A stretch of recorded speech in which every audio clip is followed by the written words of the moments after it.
Hello YouTube, today I'm going to be showing you an updated Abyssal Demon guide, but this time with Chinchompas. So most of you know about Abyssal Demons, right? But for those who do not, I'm at the Morytania Slayer Tower roof with a Slayer contract. For equipment setup, I have Mechanized Chinchompas, which require 75 range to use.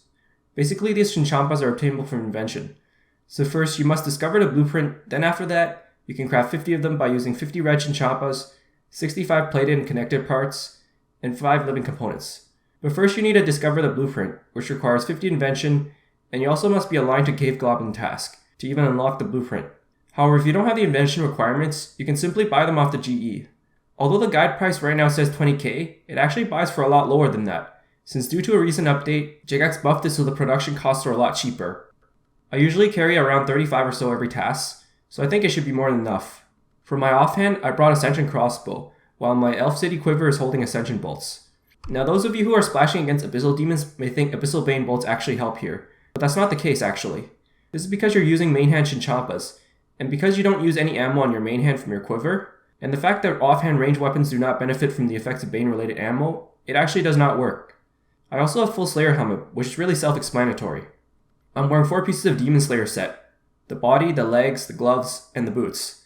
Basically, the armor set increases your damage by 4% and combat XP by 2% against demons per piece, which is really nice, right?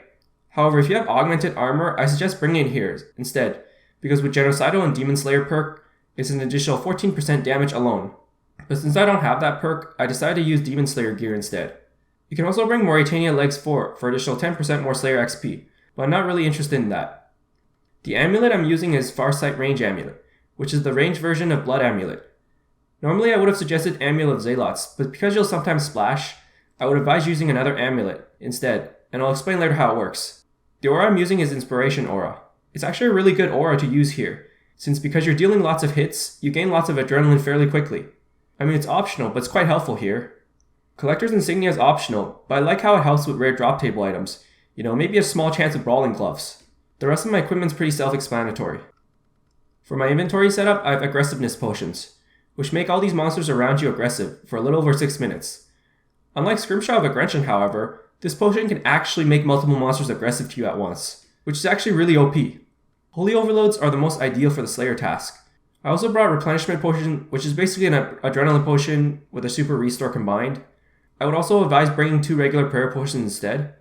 Every time I do this task, I grab a Slayer contract, which you can get more combat XP or cash, but I usually choose cash because the GP is actually pretty nice. I think it's around 200k or so, depending on how big the task is. I also have a main hand Ascension Crossbow switch in my inventory, but it's really optional. Like, the only reason I use this is because, in case you're running out of Chinchompas, or you may want to save some Chinchompas or even kill the big Abyssal Demon, this crossbow is really helpful in this case. Spring Cleaner is used to clean the rune drops. Because it's not 100% success rate, I brought Alch runes just to alch the leftover rune items. Trust me, it's well worth it because the profit really adds up pretty quickly. Comparing Magic Notepaper, it actually profits more, and plus you don't even need to worry about inventory space when alching them. So really, just simply drag it and drop it to your money pouch, and it'll alch the item for you. Gem Bag is also used here because they drop a lot of gems. Ring of Vigor, Enhanced Excalibur, and Holy Rants are really nice to have, but they're not really needed here. Now a lot of people would have used Attuned Ectoplasmator here, because it cleans up the Infernal Ashes and converts it to Prayer XP, and also triggers Demon Horn Necklace for unlimited prayer basically. However, because the prices of Ghostly Essence have skyrocketed compared to, I don't know, like 6 months ago, well, thanks to Alkin, I personally don't find it worth using anymore. I mean, it's not that bad to just bring a couple extra prayer potions instead. But yeah, if you want AFK though, you may want to bring a Demon Horn Necklace with a Attuned Ectoplasmator instead. The familiar I'm using is Pakak with a legendary pet. A lot of people would have suggested to either use Steel Titan or Demon Brawler because of its area effect. But to me, I find it well worth it to use it to store my drops. I have tested it with a Combat Familiar, and it seems like the kills per hour difference is not really noticeable enough to use them over Pack Axe. And I like to make money with Slayer at the same time as Train, so that's why I love the axe so bad. So here's the strategy. It might be hard to explain exactly where I'm standing, but if you were to draw a line along the rocks, you'll notice that I'm 1 square west and 1 square north of the rocks. Pretty much this is the optimal spot for luring Abyssal Demons nearby, so that way you don't really have to move. It's also really nice for area looting here. The prayer I'm using is Anguish, since I'm not using Zealots with Leech Curses. This ensures that I have 100% accuracy against Abyssal Demons. I also flick Soul Split sometimes, just to keep my HP up. For basic abilities, I put Corruption Shot on the first slot, then follow it with Fragmentation Shot, then Needle Strike, Sacrifice, Piercing Shot, and Snipe. For those who are unsure what Corruption Shot is, basically you can get these from buying a Codex, which is really well worth it, trust me. The reason I don't put Snipe early in the rotation is because you're constantly tagging Abyssal Demons. Also, Tuska's Wrath does not multi-target when using Chinchompas. For threshold abilities, I either use Snapshot or Tight Bindings.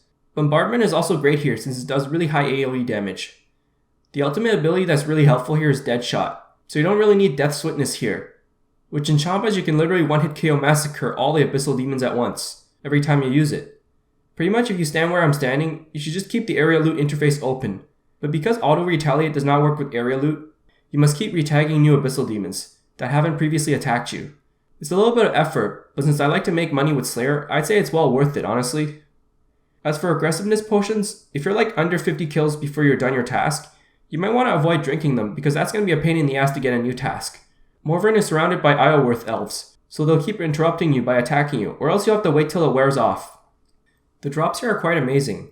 They're mostly consisted of coins, alchebos, noted rare drop tables, and gems. In 13 minutes, I made 1.7 mil worth of loot, which also includes the new Slayer contract. Extrapolating this in a full hour would give me a whopping 7.8 mil worth of drops. Now you may think I got very lucky, but I didn't get any valuable rare drop table items. It seems like a lot of people don't loot their Abyssal Demons drops, and not surprisingly I sometimes hot worlds and I still see a dirty floor. So honestly, if you don't loot your drops, you're missing out on a lot of profit. There are also amazing Crimson Charms as well. Although in this video I let my Charming Imp keep the charms, cause yeah, I'm already 200 mil summoning, it should be around 100 Crimson Charms in this task, and a couple blue charms as well. So in 13 minutes of this task, I killed 324 Abyssal Demons. That's almost 1,500 Abyssal Demons killed per hour, which is equivalent to almost 1 mil range XP per hour. But since I'm also wearing 4 pieces of Demon Slayer outfit for additional 8% more XP, it's almost a staggering 1.1 mil range XP per hour. As for Slayer XP, it's 400k per hour. I'm not really sure about the invention rates here, but I'd say it's not the best way to train invention here since, well, for one thing, you can't augment Chinchompas, and two, I'm using Demon Slayer gear instead of augmented gear, so pretty much the only augmented item I have is Offhand Ascension Crossbow. For those who are curious, I only consumed 20 Chinchompas, because I was mostly spamming my abilities manually. If you were to AFK, however, you would definitely consume more. Pretty much you don't have to worry about the cost of Chinchompas, you know? So how does this compare with Chinning the Abyss? Well, it's actually a lot slower, and it consumes more Chinchompas per hour. It's also difficult to find a spot there, but Abyssal Demons are actually quite crowded these days, ever since Alkin made a new Scythe version of this guide. You also get to make good profit from its drops, but the only problem with this is, it's not nearly as AFK as Chinning the Abyss, since it's very essential to use thresholds and ultimates. And some people don't like doing Slayer for its requirements either, so it's really up to you to decide. So yeah, thanks for watching and I hope it helps. If I missed anything, feel free to ask.